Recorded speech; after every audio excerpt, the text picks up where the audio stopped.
Hello, welcome back to part 3 of the movie review of Simply Irresistible. And we left off in the midst of you have your Kingdom Spouse character having a conniption fit.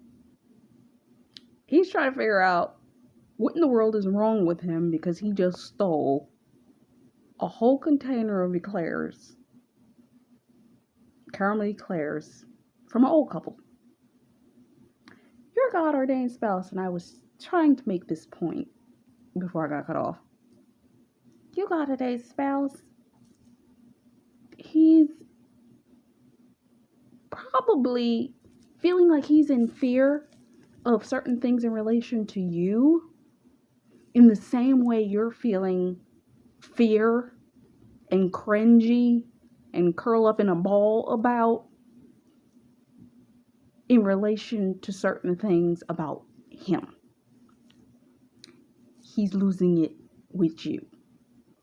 You never see in this film her see him freaking out the way he freaks out in front of this assistant of his. This is the only person he ever has these episodes with in the entire film. Every time he's having an episode about her, he's having an episode about her with this person. Because this is his closest confidant. If he's emotionally having whatever, it's this woman. Your God ordained spouse has that one person that he's friends with that sees all of his confusion in relation to you. All of his whatever it is in relation to you. And the only one he trusts to talk about this insane thing that he's seeing happen, that the Lord is dropping in his spirit about you. Maybe it's an elder, a mentor, a father figure. Maybe it's a friend. Maybe he's got a couple different people that he knows he can pretty much have an entire fall apart issue about this. I know I personally have prayed that if he was ever having an emotional thing, that the Lord would lead him to the God ordained witnesses that would be the ones that he could be open with, that would lead him and give him wisdom as to the decisions that he needs to make. I never told the Lord, oh, make him come to me or make him. No. I told the Lord, send him to the people that he trusts that are going to give him the advice that he needs to help him with the situation that he's in. I don't know the situations he be in half the time. I'm not with him. But God knows. Elroy, which means God who sees, knows. He knows exactly who to send that man to when he feels like he's going to have a conniption fit and fall apart.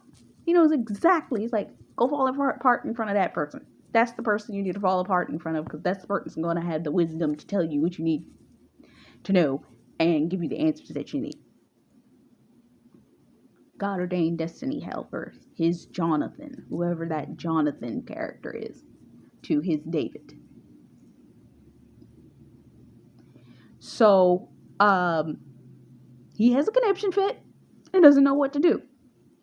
And meanwhile, she's at the restaurant and she's been cooking and she's thinking about calling him, and Nigel, her sous chef, is standing there and she's like, I'm not gonna call him. And he's like, you want to call him? But I don't want to call him. I mean, I know it's only been, and I ain't ever heard from him, but I mean, I don't want to. And he's like, call him. She's like, oh, and he's like, okay. He picks up the phone and calls him himself. He's like, hi, department store? Yeah, I'm looking for XYZ. Can you put him on the phone? Thank you. And she's like, I can't believe she tried to walk away. He drags her back. Sometimes your friends.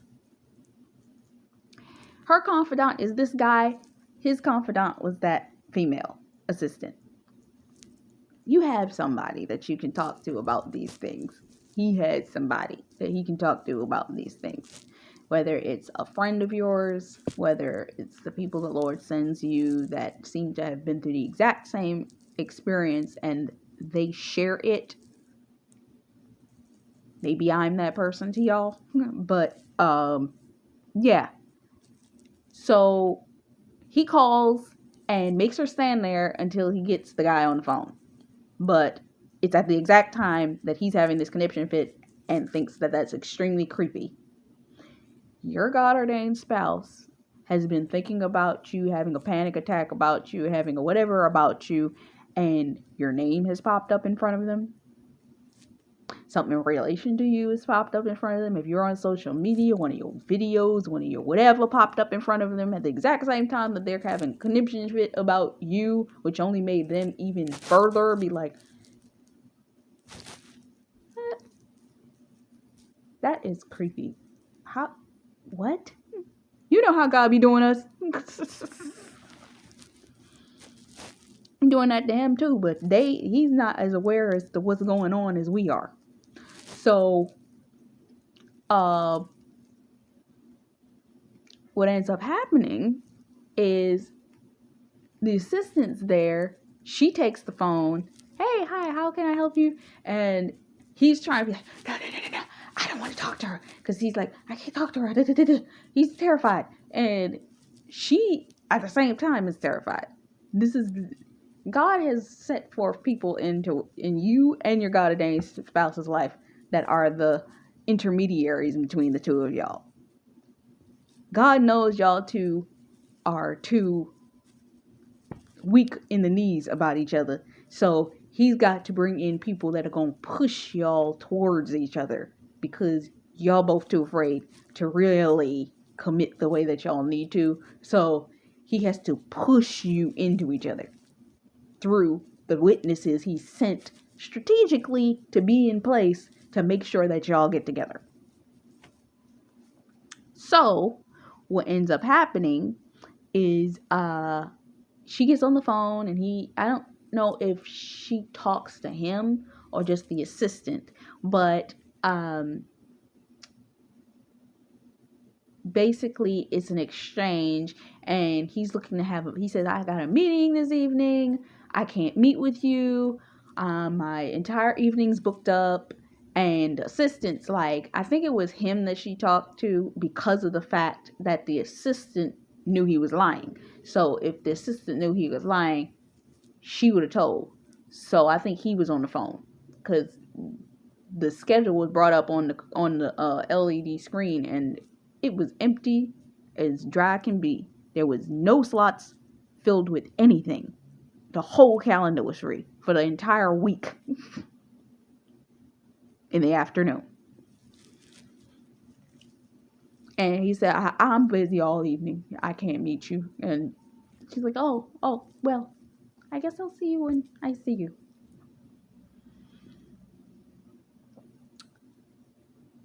Your God ordained spouse has this macho-ness about him that he can't let on that he's shaking in his boots about you. So he has to put on this macho bravado that comes off like, I care, but I don't. Meanwhile, if you checked his knees, he probably was shaking in them. His boots, his shoes, everything, he's shaking in them. He's shaking in them. If you could literally see. But he's trying. When it comes to you, he don't know what to do. So,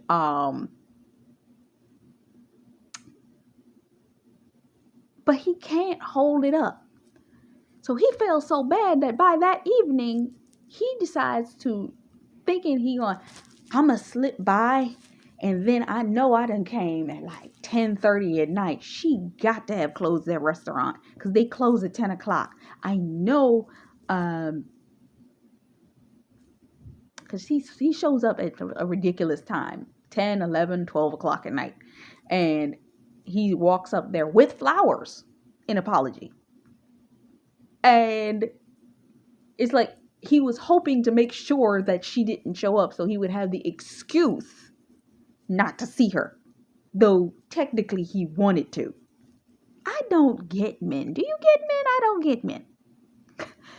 So he shows up, but she's literally locking the door at the time he walks up to the door. And she's like, oh, hey, how you doing? And he's like, hey, I thought you closed at 10. She said, we had a late table at 11. They didn't leave. So I only just got cleaned up and got to close up right now. He's like, oh, oh.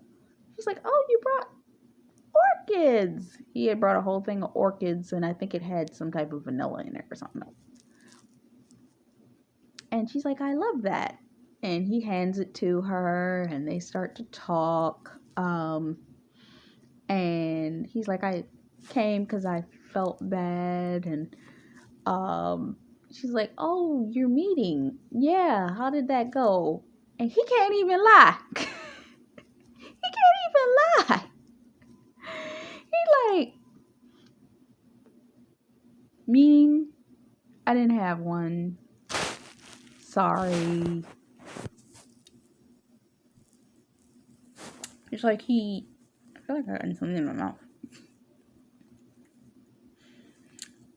I had something in my teeth. Sorry about that. But, he can't even lie. And he's like, oh, I'm sorry, so on and so forth. So he ends up apologizing. And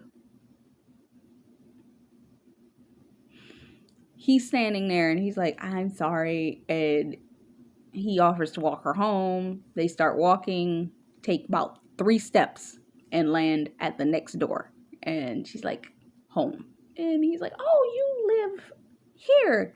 And she's like, all my life. Directly under the sign. And he says, well, I missed the opportunity for us to have dinner, so I didn't get a chance to have dessert. She says, sure. So they decide to go inside to the restaurant and sit down to start talking. And he starts to open up. He's like, in all actuality, I didn't have a meeting. My entire schedule was clear. He doesn't even understand how he's being honest with her. And he's like, oh, okay. And she starts cutting the flowers to use the vanilla to make a peach vanilla something. So she starts the pot to make the vanilla. The vanilla starts to waft. The peach skin, as she's cutting the peach, levitates and then drops. She cuts the peach up, and he's watching, enamored in her process. This is where I'm going to take a moment to take the caveat to talk about the counterfeit. The counterfeit, who was just like you, much like you, they had a lot of the skill set, but their skill was witchcraft. So when it came down to food, they were doing something to it. I don't know what they were doing. Maybe they were putting something in it. I don't know. But that was what was the hold and the hold up with him. He was under the counterfeit spell. But with you, you're authentic. You prepare things with heart in mind. You prepare things with an idea of what it was that you're doing. You prepare things. So with that knowledge, you have a tendency to be very It's a word I'm looking for.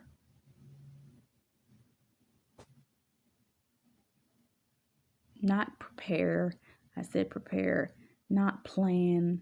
It's very meticulous. Maybe it's meticulous. You know, when it comes to prayer, how you pray over the relationship, how you cover the relationship, that you're the spiritual aspect, because that's what he's picking up on. It's a spiritual aspect of you, and the element of you that is so much like the counterfeit, that was counterfeit by what the counterfeit was doing, whether it was spells over his food, whether it was spell. He senses a similarity, but what's on you, he can't separate from, because it's God. So the room begins to fill with a fog, that love potion number 9 type fog, as it starts to sit about 3 to 5 feet off the floor. And it fills the room from the pot that she's making the vanilla in. And they start to describe the experiences that they'd been having with each other, and he comes closer to her, and then the next thing they know, they're kissing, and he takes her down to the floor. You and your God spouse, some of y'all gonna have to be married when some of this stuff happens, because it's gonna be on spot like that. And if you're not careful, you get close to this one, honey child, he gonna be on you like white on rice. It's gonna be over. This is why I believe God has kept you and your God ordained spouse, me and my God ordained spouse. A lot of us have been away from our spouses. It's got to be fast. It can't take no time. Yes, he's going to respect you, and if you are willing to wait, but because of the sexual drive between the both of you, which the Lord is going to allow it to pick up, depending on how fast he wants y'all to get married, yeah, it's going to be on site. Just like that. So the next day, they're still continuing to have rapid filling of the restaurant, and he goes back to his office, and he doesn't know what to do. He's all tied up. He doesn't know what to do. He don't know what's happening. He has a heart-to-heart with his assistant, and she says over there, it says, she done got you all tied up in your knickers. Because he don't know what to do. He's like, I was honest with her, and I don't do that with nobody. What is this? All of his walls, all of his whatever, it's falling apart. It's like, this doesn't make any sense. How am I doing this with this woman? And so he's like, I gotta break up with her. We're right around that time frame. We're almost to the 3rd date. I gotta break up with her. She's like, you don't need to break up with her. You need to just let this happen the way that it needs to happen. But he's like, I got to. I can't. He freaking out. So meanwhile, I'm saying this on purpose, the assistant, who's had a thing for his boss anyway, corners the boss with the box of eclairs. I don't know whether she must have just ordered them on her own, and corners him in the elevator, and the next thing you know, they're having a makeout session in the elevator. I mentioned that for a reason, because he gets the opportunity to taste something that Amanda's made. So later that evening, her kingdom spouse comes to the restaurant. The restaurant is packed. It's a full house. Everybody trying to get food. They can barely fit everybody in the restaurant because people are coming in and leaving and coming in and leaving. It's like she gets no breaks. And he comes in. He's like, "Can I help at all?" And she's like, "Please do." And he takes an apron and just tries to assist in helping her complete each stage of the process of completing each meal. So by the end of the evening, Nigel separates himself from them, and they're sitting there in the kitchen eating a meal that she'd set aside for them. And he was like, "Wow, tonight was great." She was like, "Yeah, it's really picked up.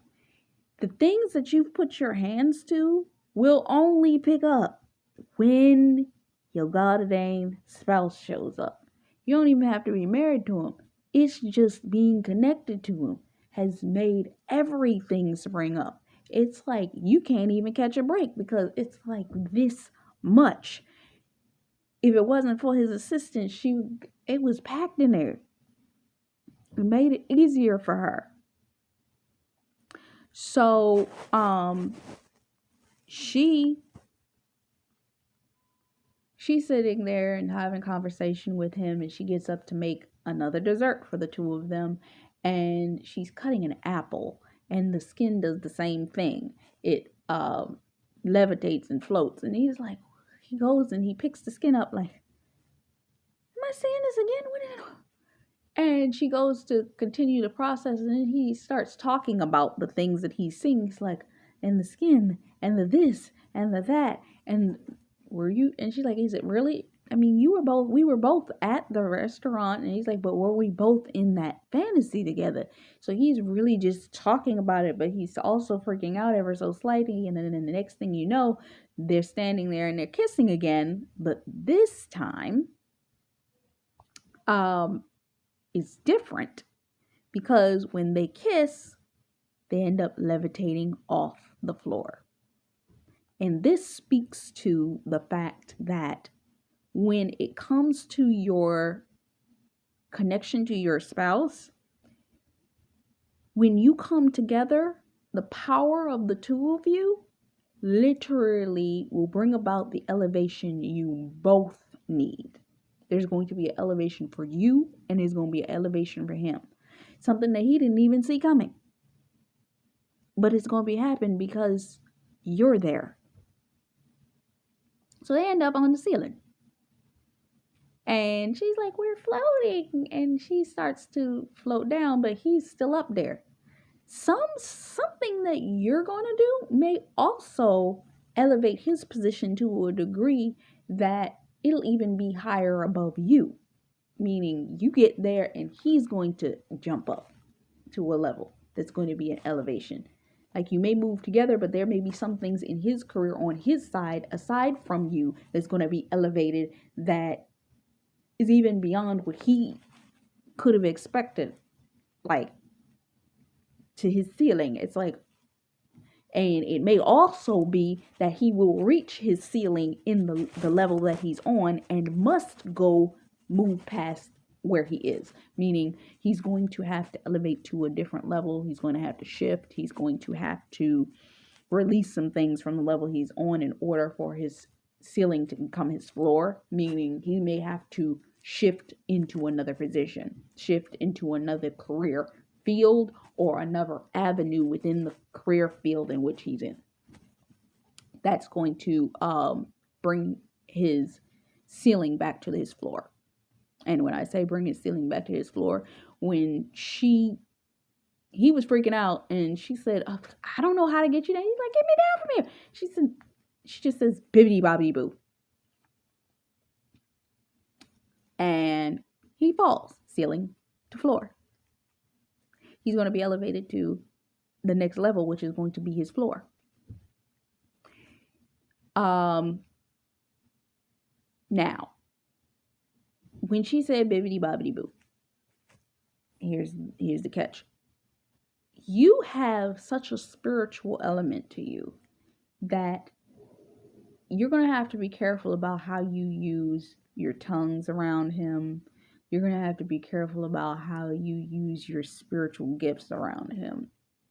You may have to hide some of it until he gets accustomed to you, how you pray, the way that you pray, until the Lord shows you how to reveal that to him, because they may be confused and think that you're actually doing something to them.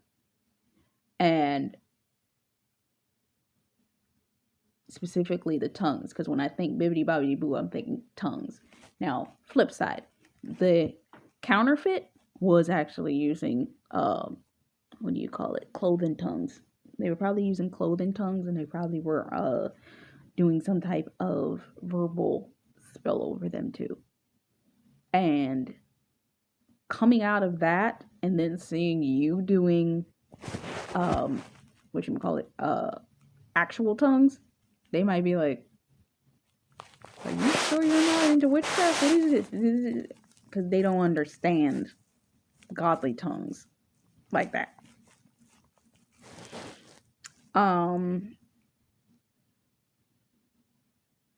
So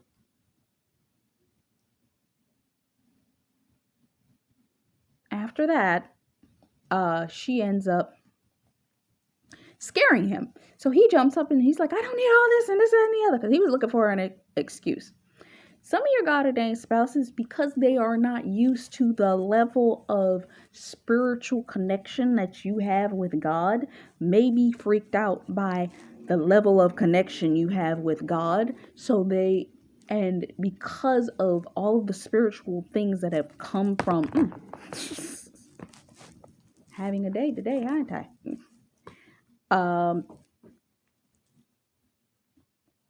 Because of all of that, they might actually find themselves in a element of confusion when it comes down to you.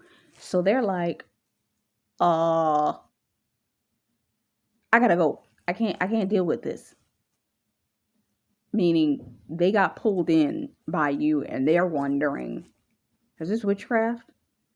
With that being said, I've said this before, I'm going to say this again. You also have to be worried or concerned about the fact Christian witchcraft, this is praying over an individual using their name, and you are praying amiss. Meaning you have to pray the will of God into every area of their life. God's will, not your will. God's desire, not your desire. Sometimes I'll be like, Lord, did I pray correctly? When it comes down to something. But I always try to pray the will. I never try to pray my desires. I was like, if I'm wrong, Lord, please tell me I'm wrong. Should I pray over that? Am I supposed to pray over this area? So on and so forth. Because God answers my prayers. But it's like, am I supposed to be right? Because if you are praying over somebody and it's not God's will, you are praying manipulation, and it is a form of witchcraft. Making that clear, since we're in this segment. And he runs out. So the next day, he's in the office. He's like, I'm done with her. I'm never going to deal with her again. And the assistant pretty much like, that's all you ever really wanted. You wanted an excuse to get away from her anyway. Your God-ordained spouse may try to actually find an excuse after realizing how deeply connected he is to you. He may try to find an excuse to get away from you. He might. And this may be for y'all that it went with a prodigal that left you, and you've been in an interim transition waiting for them to return. That might have been what happened. That they didn't understand you and they left because they couldn't get with the way that you loved God and all of this. So something happened and that's why they left.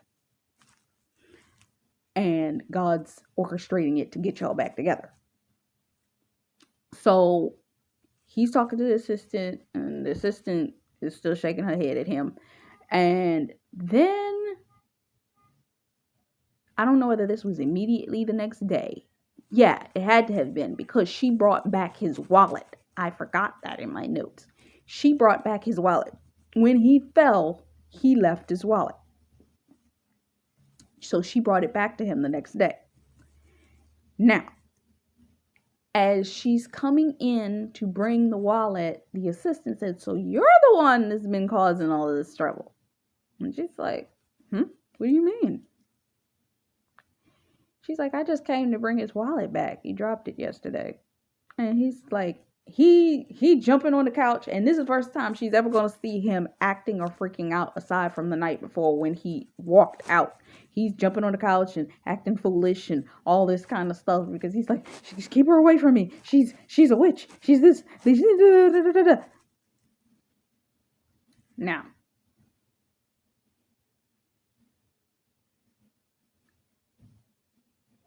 I'm going to pause to say this. When your God-ordained spouse was with the counterfeit was performing certain things to them, and when they became wise to what they were doing, they separated themselves. Because they're like, okay, this isn't working, this isn't right, this isn't God, this isn't. But there are elements that you have that are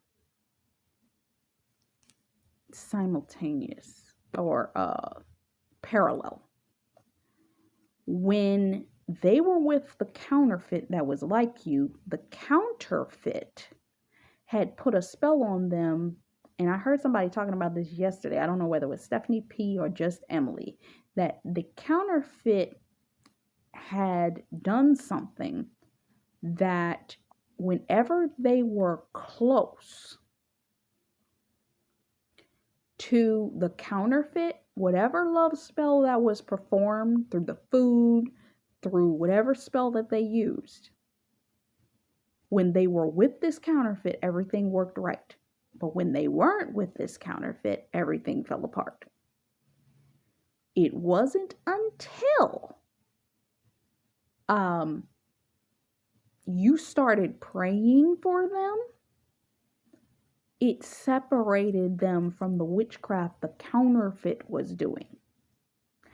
But when they see you praying for them, they might find the way that when they're connected to you looks similar.